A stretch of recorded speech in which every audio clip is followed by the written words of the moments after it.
Assertion है when percentage error in the measurement of mass.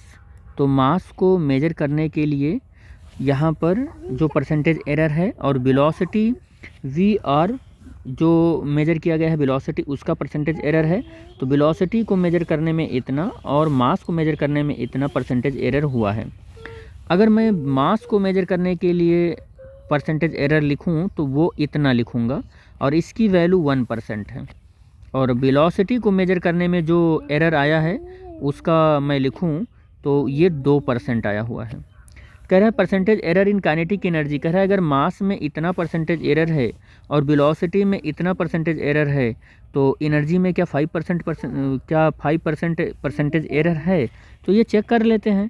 तो अगर मैं काइनेटिक एनर्जी का फॉर्मूला लिखूं तो यहाँ काइनेटिक एनर्जी को के से ना लिखकर ई से लिखा जा रहा है, तो हाफ एम भी ई स्क्वायर हो जाएगा।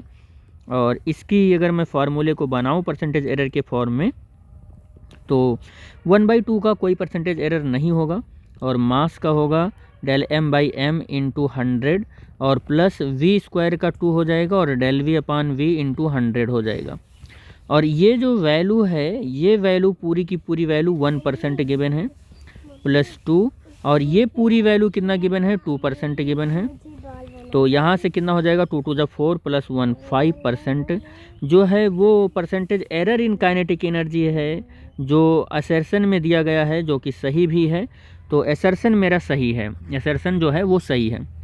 कह रहा है कि रीजन ये दिया गया है, रीजन ये दिया गया है तो रीजन भी सही है, क्योंकि रीजन के अकॉर्डिंग अगर मैं इस फॉर्मूले को डेवलप करूं तो डेल ई अपॉन ई और is equal to del M upon M plus 2 del V upon V. This is the fractional error in measurement of kinetic energy in the term of the mass and velocity. तो assertion भी सही है, reason भी सही है और assertion का reason जो है वो करेक्ट एक्सप्लेनेशन भी कर रहा है, क्योंकि इसका असर्शन इसी रीजन से पास हो रहा है तब आंसर आपको मिल रहा है। ठीक है, तभी आपको आंसर मिल पा रहा है। तो असर्शन और रीजन दोनों ट्रू है और करेक्ट एक्सप्लेनेशन भी है।